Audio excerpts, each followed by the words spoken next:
على سيدنا مولانا محمد اللهم صل على سيدنا محمد وبارك وسلم أجمعين اللهم اغفر الإسلام من المسلمين والمسلمات والمؤمنين والمؤمنات وانصرهم على إقامة الدين رب اختم لنا منك بالخير ويا خير الناصرين برحمتك يا أرحم الراحمين.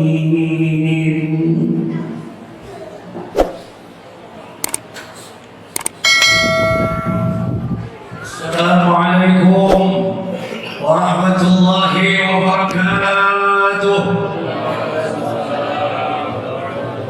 الله أكبر الله أكبر الله أكبر الله أكبر الله أكبر الله أكبر الله أكبر الله أكبر الله أكبر الله أكبر كبيرا والحمد لله كثيرا وسبحان الله بكرة وأصيلا لا إله إلا الله والله أكبر الله أكبر ولله الحمد. الحمد لله الذي جعل أيام الأعياد ضيافة لعباده الصالحين. أشهد أن لا إله إلا الله الذي جعل الجنة ضيافته الكبرى لأولئك العارفين. وأشهد أن محمدا عبده ورسوله الداعي إلى تلك الضيافة جميع العالمين. اللهم صل وسلم وبارك على سيدنا محمد وعلى آله وأصحابه أجمعين وسلم تسليما كثيرا. الله أكبر الله أكبر الله أكبر ولله الحمد. أما بعد فيا أيها إخواني اتقوا الله واعلموا أن الله تعالى قال في كتابه العزيز الكريم لن تنالوا البر حتى تنفقوا مما تحبون وما تنفقوا من شيء فإن الله به عليم. Hadirin kaum muslimin jamaah Idul Adha rahimakumullah, saudara-saudaraku seiman dan seakidah yang berbahagia. Allahu Akbar walillahil hamd. Patut kita bersyukur kepada Allah.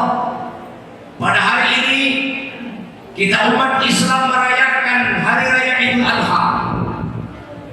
Hari di mana kita diingatkan dengan satu peristiwa besar yang terjadi atas diri baginda Nabi Ibrahim alaihissalam dan Nabi Ismail alaihissalam, sebagai contoh buat kita umat Islam untuk kita teladani, untuk kita jadikan uswah dan qudwah, terutama terkait dengan keimanan dan ketakwaannya beliau kepada Allah, ketakwaan dan keimanannya beliau putranya Ismail alaihissalam kepada Allah. Maka oleh karena itu dari atas mimbar ini Al-Faqir mengajak kepada seluruh jamaah untuk menjadikan momentum Idul Adha meneladani akhlak daripada baginda Nabi Ibrahim dan Nabi Ismail alaihi salatu wassalam. Mari kita tingkatkan iman dan takwa kita kepada Allah dengan cara menjalankan perintahnya dan menjauhi larangannya. Salah satu perintahnya Allah Subhanahu wa ta'ala yang kemudian diabadikan oleh Allah di dalam Al-Quranul Karim. Bagaimana seorang Nabi Ibrahim mendapat perintah yang amat sangat berat, saudara-saudara, yang amat sangat berat, harus mengorbankan putra satunya saat itu Nabi Ismail alaihissalam. Dan ini merupakan ujian iman. Maka oleh karena itu jikalau kita baru mengorbankan harta, itu pun baru sebagian kecil dari apa yang kita miliki, jauh dinilai kalau kita bandingkan dengan Nabi Ibrahim alaihi salatu wassalam. Maka oleh karena itu para jemaah ibadallah,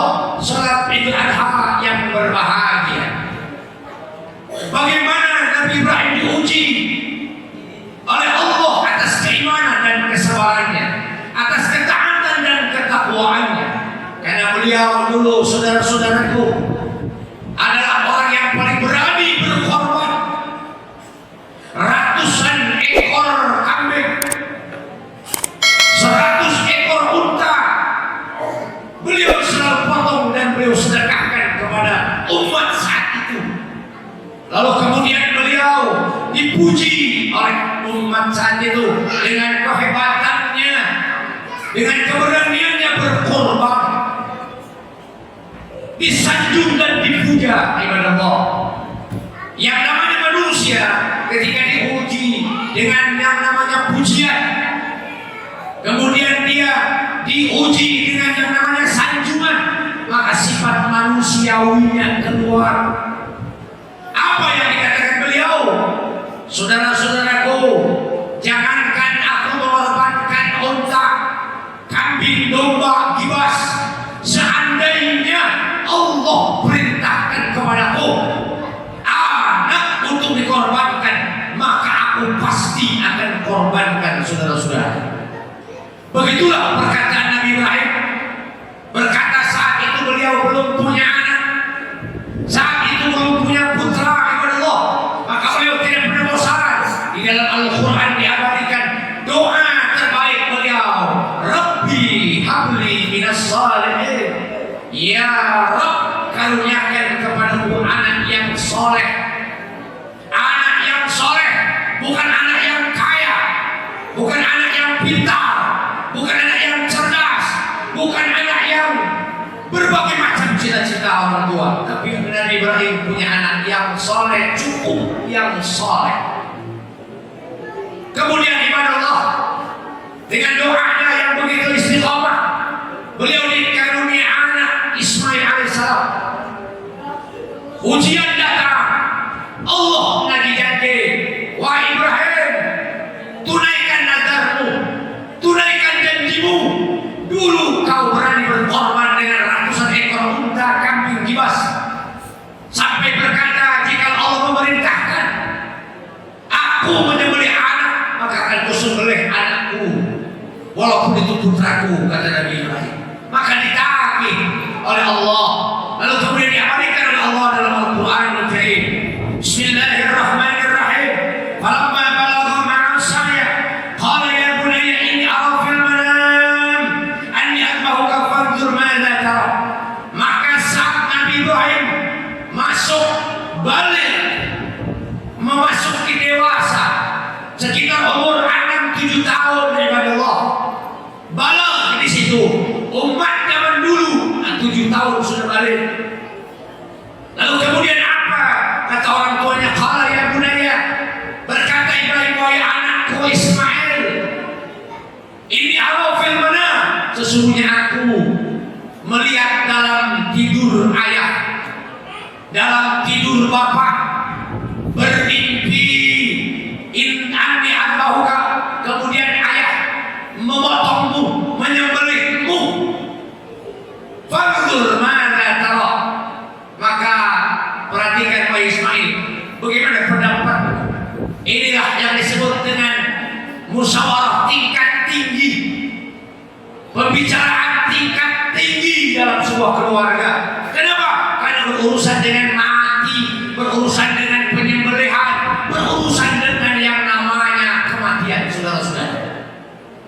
Kita paling banter musyawarah, urusan dalam keuangan, urusan dalam membangun rumah tangga, urusan dalam mendidik anak, urusan dalam membangun rumah. Tapi ini udah urusan mati ibadah Allah. Bagaimana pendapat wahai anakku Ismail? Ini ayah mimpi semalam, Allah nyuruh membayar nazar ayah, karena dulu pernah bilang kalau ayah jangankan harta benda, binatang ternak, kambing, unta, kalaupun ayah punya anak kelak, ayah akan korbankan atas itu perintah Allah. Ismail ditanya, anaknya namanya anak soleh. Itulah hasil doa Nabi Ibrahim, Rabbi habli minas salihin. Apa jawaban Nabi Ibrahim?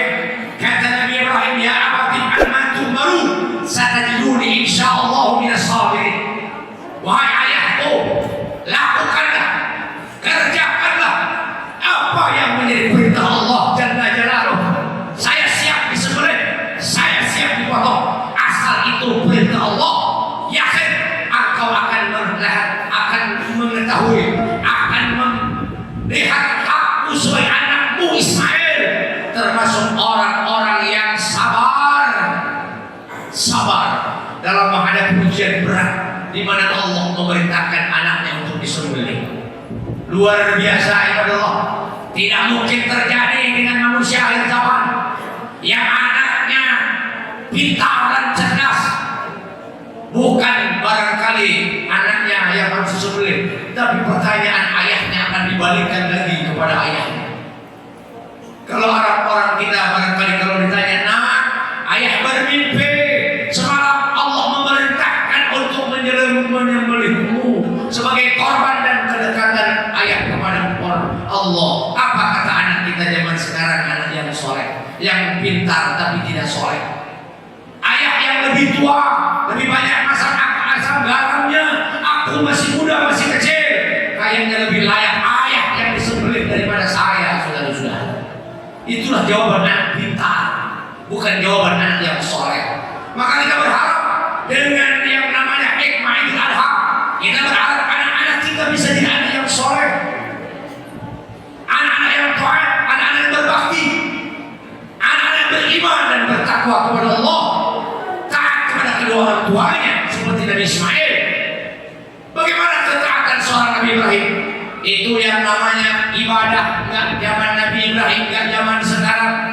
Yang namanya setan sibuk, iblis repot. Kalau umat Islam mau berbuat baik, kalau umat Islam mau beribadah, kalau umat Islam mau berkorban, setan saudara-saudara sibuk. Saudara-saudara, suaminya sudah bilang aku akan korban tahun ini kepada istrinya, setan sibuk, digoda suaminya, nggak usah, sayang duit 3-4 juta, lebih baik buat beli anu saja, buat beli motor saja, buat kredit ini saja, atau dipakai jalan-jalan saja. Setan sibuk, gak mempan suaminya, niat istrinya digoda, bilang sama suamimu gak usah berkorban tahun ini, saya lumayan buat jalan-jalan ke Ancol, buat jalan-jalan ke Taman Safari, lebih baik kita makan-makan saudara-saudara. Setan sibuk, orang anggur mau berkorban ibadah, mau ngaji sibuk, saya niat ngaji, mau taklim, setan sibuk, nggak usah taklim, nggak penting, ustadznya nggak jelas, kemudian duduk di rumah nonton TV. Setelah berangkat, setan menggoda, jangan didengerin, ngobrol saja dengan orang lain. Kalau tidak mampu setan, setelah keluar sombong, angkuh, lalu bilang kepada yang lain, ngaji dong seperti saya, ibadah dong kayak saya, sholat dong kayak saya, hidup lu ngaku saja umat Islam tapi gak mau sembahyang. Itulah kerjaan setan. Kita nih mau sholat Idul Adha hari ini, pagi ini, godaannya banyak banget.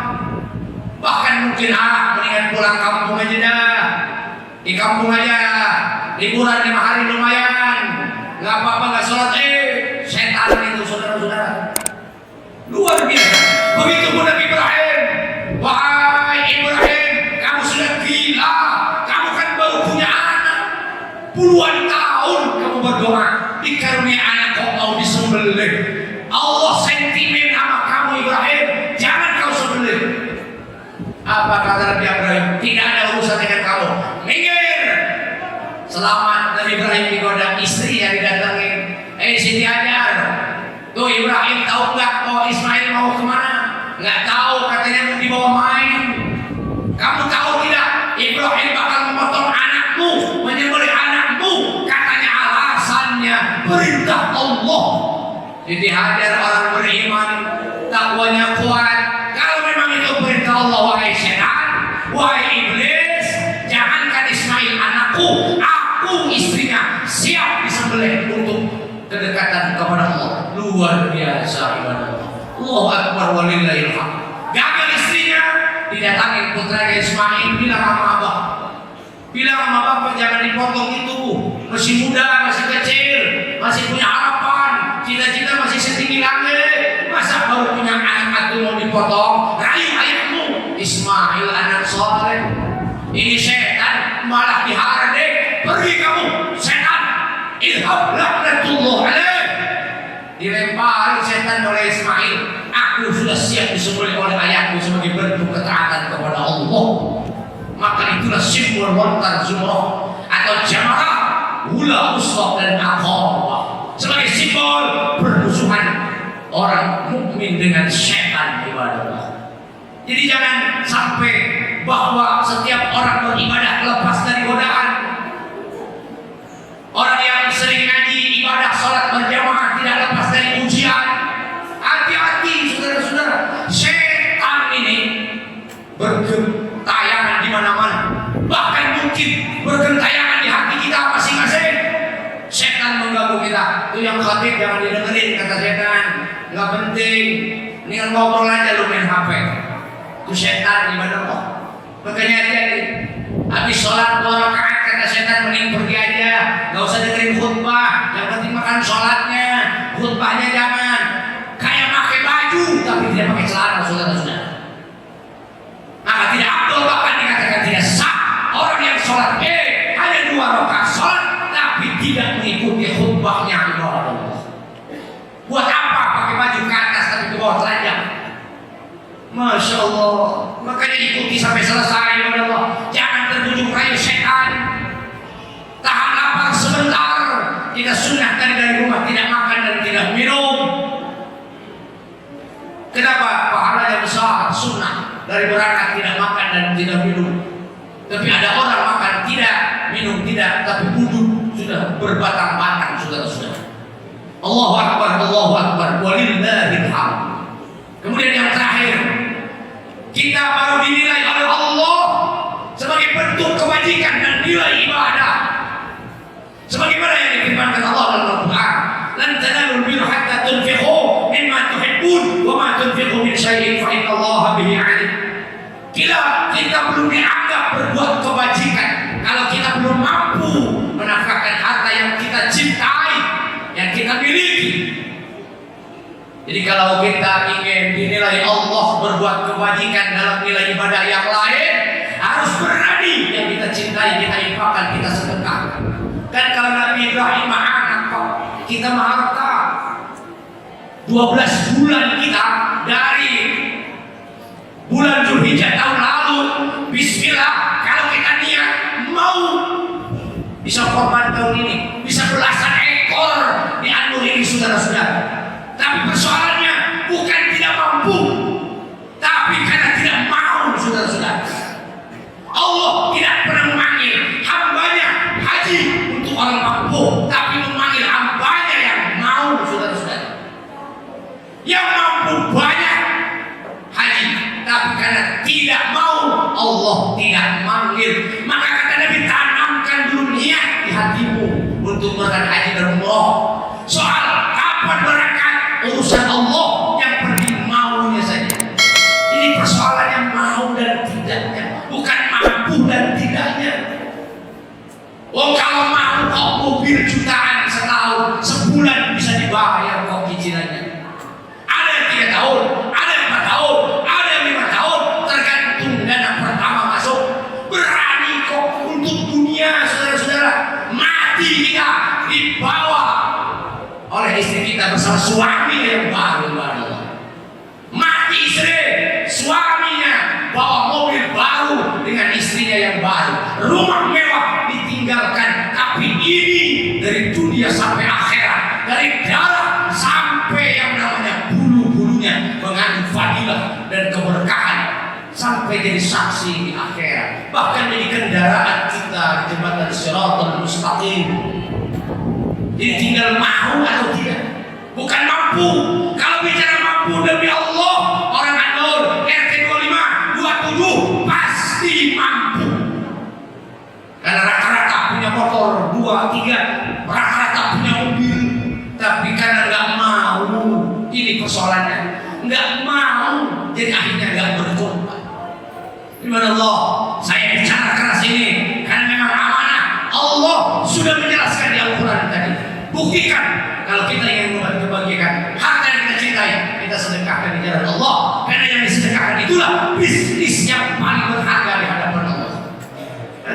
kaum muslimin, yang terakhir kata Allah Subhanahu wa taala di dalam Al-Qur'anul Karim, la yanalallaha luhumha wa la dimauha walakin yanalu taqwa minkum.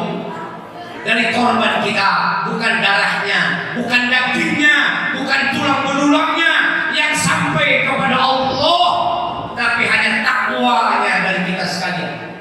Itulah nilai yang nyampe kepada Allah dari korban kita. Korbannya dimakan oleh umat Islam, darah dagingnya dimanfaatkan oleh umat Islam, tapi maaf, yang nyampe kepada Allah hanya takwa dari kita. Maka gambaran disimpulkan bahwa orang yang berkorban adalah orang yang punya ketakwaan tingkat tinggi. Saudara-saudara, hadirin jamaah Idul Adha rahimakumullah, Allahu akbar, Allahu akbar, walillahil hamd.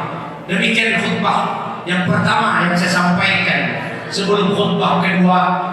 Mudah-mudahan bermanfaat, khususnya buat al-faqir, khususnya buat pribadi saya, dan umumnya buat saudara-saudaraku, jamaah saya di An-Nur, sahabat-sahabatku, guru-guruku yang ada di An-Nur, dan keluarga kita. Mudah-mudahan mendapatkan hikmah dan pelajaran berharga dari sebuah peristiwa Idul Qurban yang dilakukan oleh Nabi Ibrahim alaihissalam bersama putranya Ismail alaihissalam. Ja'alallahu lana wa iyyakum minal a'idin wal faizin wa adkhalana wa iyyakum fi zumrati ibadihil mujahidin. Inna ahsanal kalam wa abyana nizam kalamullahil malikil a'lam. A'udzu billahi minasy syaithanir rajim. Bismillahirrahmanirrahim. Inna a'tainakal kautsar wa shalli li rabbika wanhar inna shani'aka huwal abtar wa qul rabbighfir warham wa anta khairur rahimin. Allahumma shalli ala sayyidina Muhammad wa ala ali sayyidina Muhammad. Allahu akbar, Allahu akbar, Allahu akbar, Allahu akbar. La ilaha illallah, Allahu akbar, Allahu akbar, walillahil hamd. Alhamdulillah, alhamdulillahilladzi ja'ala as-salata 'imadad-din wa ja'alaha kitaban mawqutan 'alal mu'minin. أشهد أن لا إله إلا الله وحده لا شريك له إياه نعبد وإياه نستعين وأشهد أن محمدا عبده ورسوله المبعوث رحمة للعالمين صلى الله عليه وعلى آله وأصحابه وأولاده وذريته وأهل بيته الطهارة أمهات المؤمنين. الله أكبر، الله أكبر، الله أكبر، ولله الحمد. أما بعد فيا عباد الله، أوصيكم وإياي بتقوى الله فقد فاز المتقون. وقال تعالى: أعوذ بالله السميع العليم من الشيطان الرجيم. بسم الله الرحمن الرحيم. يا أيها الذين آمنوا اتقوا الله حق تقاته ولا تموتن إلا وأنتم مسلمون. وقال تعالى: ولم يزل قائلا عليما إن الله وملائكته يصلون على النبي يا أيها الذين آمنوا صلوا عليه وسلموا تسليما. اللهم صل على سيدنا محمد وعلى آل سيدنا محمد كما صليت على سيدنا إبراهيم وعلى آل سيدنا إبراهيم وبارك على سيدنا محمد وعلى آل سيدنا محمد كما باركت على سيدنا إبراهيم وعلى آل سيدنا إبراهيم في العالمين إنك حميد مجيد. وارض اللهم عن أربعة الخلفاء الراشدين سادتنا أبي بكر وعمر وعثمان وعلي وعلى بقية صحابة رسول الله أجمعين. Mari saudara-saudaraku, angkat kedua tangan kita di hari yang mustajabah ini. Kita berdoa memohon kepada Allah, semoga doa-doa kita dikabul oleh Allah Subhanahu wa taala. Bismillahirrahmanirrahim. Alhamdulillahirabbil alamin. Allahumma shalli ala sayyidina Muhammad wa ala ali sayyidina Muhammad. Allahumma ighfir lil mu'minina wal mu'minat wal muslimina wal muslimat al-ahya'i minhum wal amwat innaka sami'un qaribun mujibud da'wat wa ya qadiyal hajat rabbana atmim lana nurana waghfir lana innaka ala kulli shay'in qadir.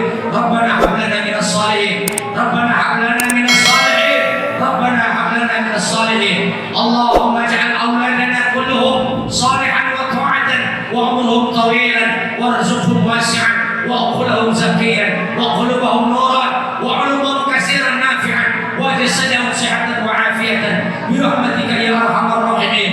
اللهم ارزقنا زيارة بيتك المعظم ورسولك المكرم في هذا العام وفي كل عام في أسر الحرام. اللهم يسر لنا زيارة مكة المكرمة ومدينة المنورة. اللهم إنا نسألك العفو والعافية في الدنيا والآخرة. ربنا آتنا في الدنيا حسنة وفي الآخرة حسنة وقنا عذاب النار وادخلنا الجنة مع الأبرار يا عزيز يا غفار يا رب العالمين. آمين يا الله يا رب العالمين. Terima kasih, mohon maaf. Assalamualaikum warahmatullahi wabarakatuh.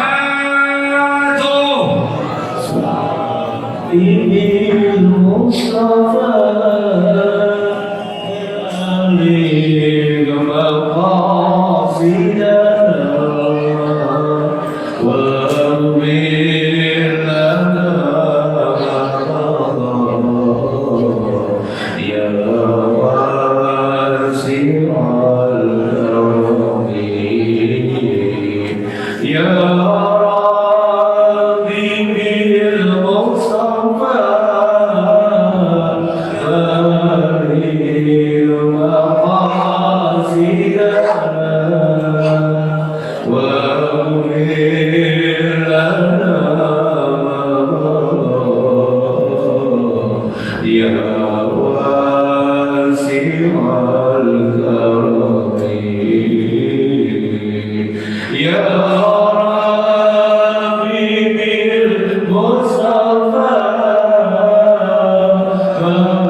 See